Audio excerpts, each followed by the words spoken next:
ಬರ್ಲಿಲ್ಲ. ಅದೊಂದು ಪ್ರಶ್ನೆ ಕೇಳಿದರೆ ತಮ್ಮಲ್ಲಿ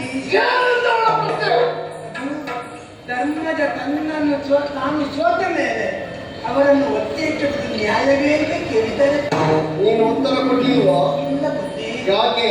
ಯಾಕೆಂದ್ರೆ ತಮ್ಮಲ್ಲಿ ಆ ಪ್ರಶ್ನೆಗೆ ಉತ್ತರವನ್ನು ಅಪೇಕ್ಷಿಸುತ್ತಾರೆ ತಾಯಿ.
ತಿಂಗಳ ಕೊನೆಯಲ್ಲಿ ಎಲ್ಲರಿಗಿಂತ ಮೊದಲು ಬರ್ತಿ. ನಿಮಗೆ ಅಭಿಮಾನ, ಅಭಿಮಾನ ಪಾಂಡವರ ಬಗ್ಗೆ ಉಳ್ಳಂತಹ ಒಂದು ತೆರನಾದಂತಹ ಪ್ರೀತಿ, ವಾತ್ಸಲ್ಯ, ಗೌರವ. ಅದೇ ಊಟ ಕೌರವರಲ್ಲಿ, ಪಕ್ಷ ಪಾಂಡವರಲ್ಲಿ. ನೀನು ನನ್ನ ಜನವ, ಅವಳ ಜನವ. ನಿನ್ನನ್ನು ಕಳಿಸಿದ್ಯಾಕೆ? ಕರ್ಕೊಂಡು ಬರ್ಲಿಕ್ಕೆ ಆಗದೇ ಇದ್ರೆ ನಿನಗೆ ಸಾಯುವುದು. ಪ್ರಶ್ನೆ ಕೇಳಲಿಕ್ಕೆ ಉಂಟು ಅಂತ ಹೇಳಿದ್ದೇನೆ ನಾನು. ಮತ್ತೆ ಯಾಕೆ ಕೇಳಿಕೊಂಡು ಬಂದೆ? ನನಗೆ ಗೊತ್ತಾಗ್ತದೋ ನೀನು ಯಾಕೆ ಮಾತಾಡಲಿಲ್ಲ ಅಂತ ನನಗೆ ಗೊತ್ತುಂಟು. ಹೇಮರಾಧನ ಆರ್ತನ ಗಂಭೀರತೆ, ನಿನ್ನ ಅಂತರಂಗದಲ್ಲಿ ಒಂದು ತೆರನಾದಂತಹ ಹಾಡುಗಳನ್ನು ಹುಟ್ಟಿಸಿದೆ. ಹಾಗೆ ಎಲ್ಲಿಯಾದರೂ ಅಲ್ಲಿ ಹೆಚ್ಚು ಮಾತಾಡಿದರೆ ಅವರು ನಿನಗೆ ಹೊಡೆದ್ರೆ ಜೀವ ಭೀತಿ, ದೇಹ ಸಾಕುವ ಬುದ್ಧಿ, ಇಟ್ಟು ಪ್ರಾಯ ಆದರೂ ಕಟ್ಟಿ ಹಾಕಿದ ಕೋಣದ ಹಾಗಿದ್ದಾನೋ. ತೊಟ್ಟಿ ಬಿಚ್ಚಿದ್ರೆ ಜಾಗುತ್ತೆ. ಒಂದು ಮುತ್ತಿ ಗೊತ್ತಿದ್ರೆ ನಿನ್ನ ತಲೆ ಹೊಟ್ಟೆ ಒಳಗಾಗ್ಬೇಕು.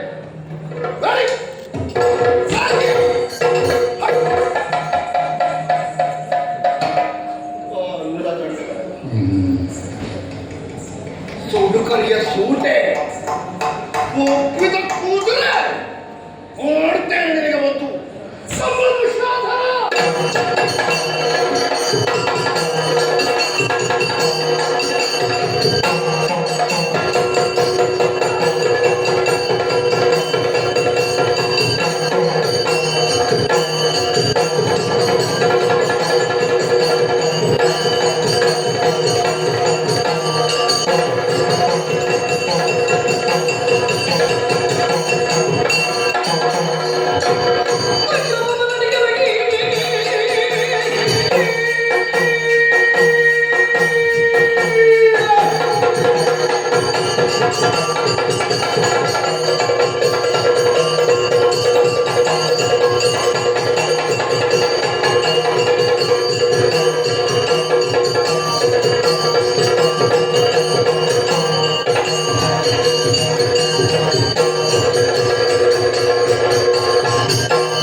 ಖಡ್ಗ ಪಾಂಡವರ ಜೊತೆಯಲ್ಲಿ ಮೃತವನ್ನಾಡಿದಂತಹ ನೀವು ಅವರ ಜೊತೆಯಲ್ಲಿ ಭಾಗ್ಯವಂತರಂತೆ ಗೆದ್ದಿದ್ದೀರಾ.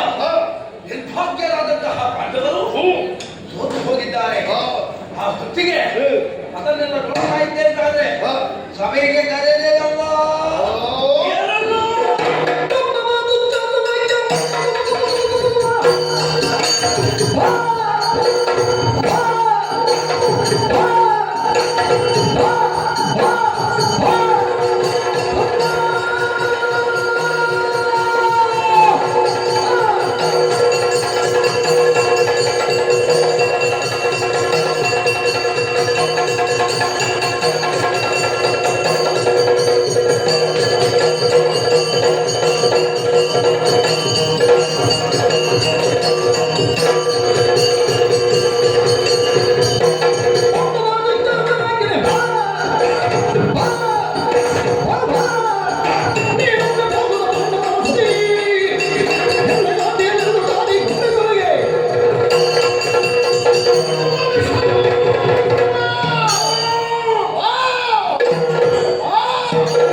ಹೇಗುಂಟು?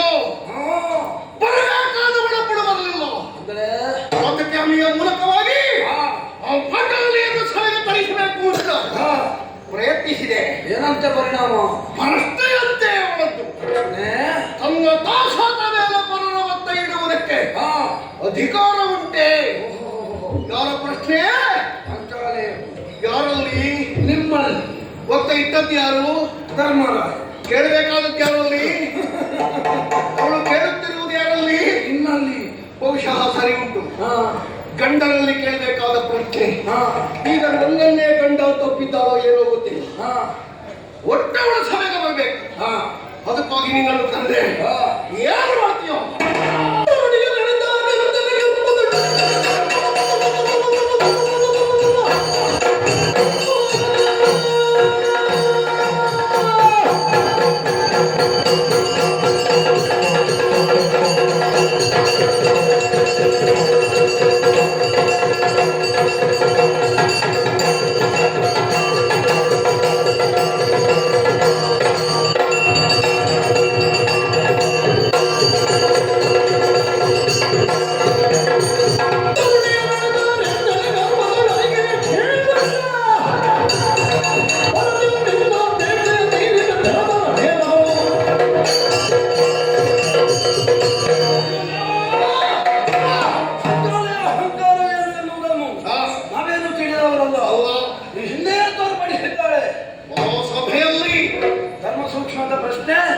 ನಿನ್ನಲ್ಲಿಯೋ?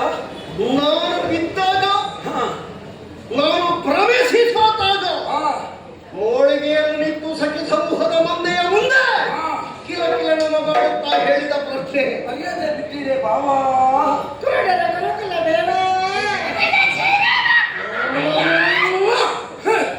ಇಂತಹ ಮಾತುಗಳನ್ನು ಕೇಳಿದಂತಹ ಒಬ್ಬಿನ ಹೆಣ್ಣು ಅವಳು ನಮ್ಮ ಸಭೆಗೆ ಬರಲೇಬೇಕು. ಬರಲೇಬೇಕು ಅಂತ ತರುವುದಕ್ಕಾಗಿ ನಾನಿದ್ದೇನೆ. ಹೋಗುತ್ತೇನೆ, ಹೇಳುತ್ತೇನೆ. ಬಂದರೆ ಆಯ್ತಲ್ಲ, ಇಲ್ಲದಿದ್ರೆ ಅವಳ ದೂರ